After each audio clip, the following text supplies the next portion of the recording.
About the bile acid कि body के अंदर बाइल एसिड कैसे बनता है और क्या कुछ इसका क्लिनिकल एप्लीकेशन। अगर हम बाइल एसिड के बारे में बात करें तो bile acid it is form in the liver itself, liver के अंदर बनता है, and it is form from the by break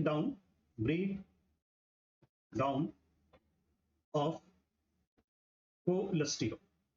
cholesterol जब टूटता है तो it gives to the bile acid. Please remember एक टर्म आती है बाइल पिगमेंट, जैसे बिलुरुबिन एंड बिलुवर्डिन। जो ये बाइल पिगमेंट है, ये जब हीमोग्लोबिन खत्म हो जाता है, डिग्रेड हो जाता है, तो उसके अंदर जो आपका हीम पार्ट है जिसके अंदर एक रेड कलर का पिगमेंट रहता है, उसके टूटने की वजह से ये येलो या ग्रीन कलर के पिगमेंट बिलुरुबिन या बिलुवर्डिन बनते हैं, जिसको हम बाइल पिगमेंट कहते हैं। और दूसरा टर्म है बाइल एसिड, ये हमारा बनता है कोलेस्ट्रॉल के टूटने से। और इफ यू रिमेंबर कि ये लीवर के अंदर बनता है, और लीवर के साथ ही एक बैलून की तरह स्ट्रक्चर रहता है जिसको कहते हैं गॉल ब्लैडर। तो it's store in a gall bladder के अंदर ये स्टोर रहता है, and it is made up of 24 carbon atoms का ये बाइल एसिड बना होता है। तो अब हम देखते हैं कि बाइल एसिड की बॉडी में सिंथेसिस कैसे होती है। तो सबसे पहले जो ये कोलेस्ट्रॉल है उसके टूटने से बनता है। तो हम कोलेस्ट्रॉल को क्या करते हैं कि उसकी एक हाइड्रोक्सिलेशन कर देते हैं एक यूनिक पोजीशन पे, और ये बन जाता है 7 अल्फा हाइड्रोक्सी कोलेस्ट्रॉल।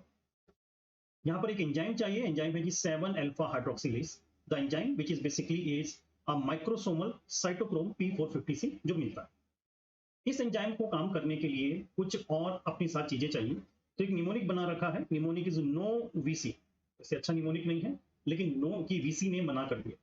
तो no, N is for NADPH, O is for oxygen, and VC is for vitamin C। तो 7 अल्फा हाइड्रोक्सिलेज को काम करने के लिए एंजाइम चाहिए NADPH, ऑक्सीजन और विटामिन C। और इसलिए हम इसको the first rate limiting enzyme of cholesterol biosynthesis भी बोलते हैं, विच इज 7 अल्फा हाइड्रोक्सिलेज।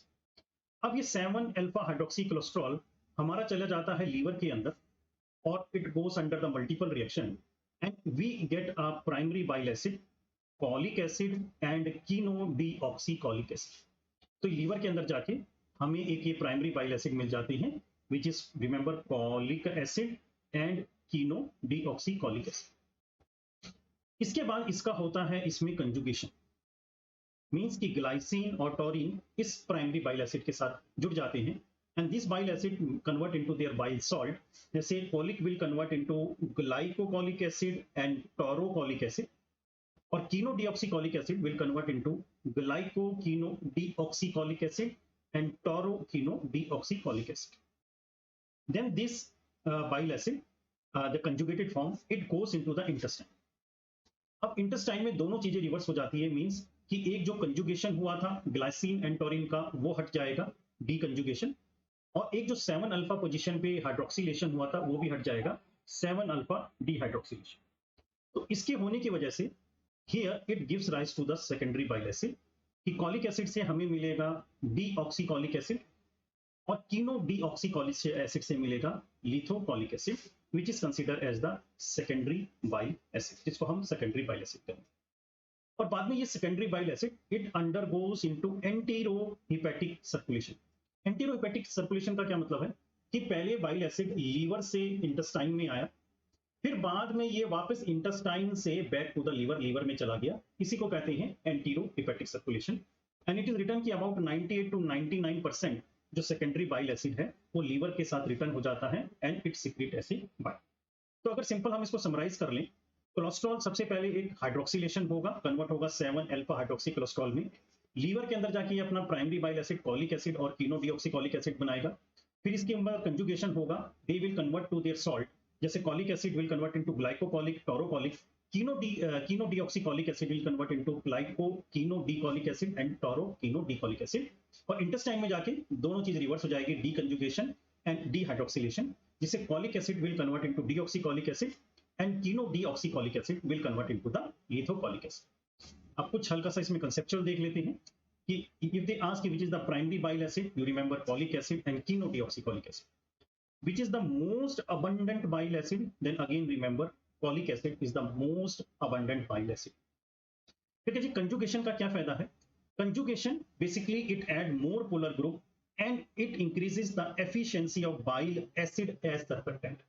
अभी हम बाइल एसिड के फंक्शन के बारे में पढ़ेंगे, तो वहां पर इसकी ये जो प्रॉपर्टी है कंजुगेशन से ये बढ़ जाती है, basically increases the efficiency of the bile acid as surfactant.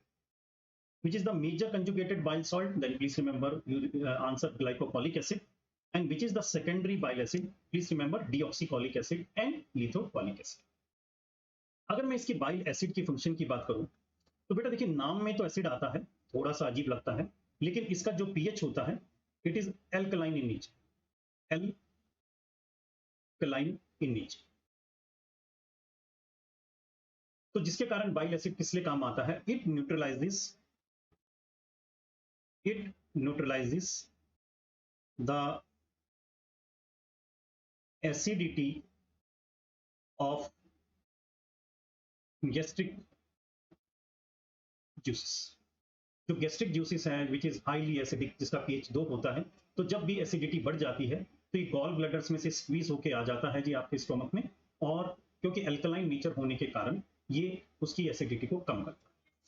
दूसरा अगर हम बात करें बाइल सॉल्ट का क्या फंक्शन है, bile salt basically it is helpful in emulsification of fat की एमल्सिफिकेशन के अंदर मदद करता है। एमल्सिफिकेशन का क्या मतलब है कि आप ये देखें कि सपोज एक फैट की ड्रॉपलेट है जो बहुत बड़ी है, और हमें पता है कि फैट या lipid it is insoluble in water या एक्स्ट्रा सेल्युलर फ्लूइड, तो इसके ऊपर क्या होता है कि चारों तरफ कुछ ये बाइल सॉल्ट आके डिपॉजिट हो जाता है, और बाइल सॉल्ट जब डिपॉजिट हो जाता है तो ये इसको एक छोटी छोटी फैट की ड्रॉपलेट्स के अंदर कन्वर्ट कर देता है, जिसके कारण ये जो छोटे फैट के ड्रॉपलेट्स हैं बॉडी इसको एक्ट कर सकती है या एब्जॉर्ब कर सकती है और आगे काम कर सकती है। तो इसी को कहते हैं emulsification and it is done by the bile salt. और जो हमने ये पढ़ा था कि ये ग्लाइसिन एंड कंजुगेशन, जब हम कंजुगेशन करते हैं ये बाइल सॉल्ट बनता है, तो basically it increase the efficiency of bile acid as surfactant, जिसके कारण इसको एमल्सिफाई करने के अंदर इजी रहता है। तो बेटा एक बड़ा छोटा सा टॉपिक था अबाउट द बाइल एसिड। कुछ आखिर में आपके लिए कि मत पूछो शीशे से उसके टूट जाने की वजह, मत पूछो शीशे से उसके टूट जाने की वजह, उसने भी किसी पत्थर को आखिर अपना समझा होगा। Thanks for your kind attention.